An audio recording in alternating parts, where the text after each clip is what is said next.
Сыгылып кеттиңерби? Эчтекени карабай эле кой.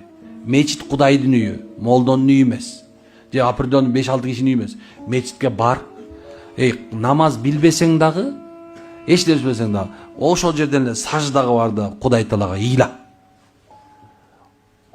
О Алла, сенден келди ушу проблема.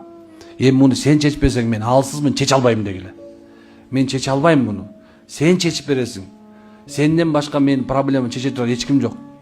Мен маклукмун, мен алым жок, алсызмын, арсызмын мен. Мен күнөөм толуп тура деп айткыла. Күнөөгө батып кеткен сазында жатам мен, күнөөнүн сазында. О Алла, сен мени чыгар. Сенден башка эч ким чыгара албайт деп саждага жыгылып эле субханалла ыйлай туруп, анан үйүңө кел. Иншалла Алланын чечими жакын арада келет.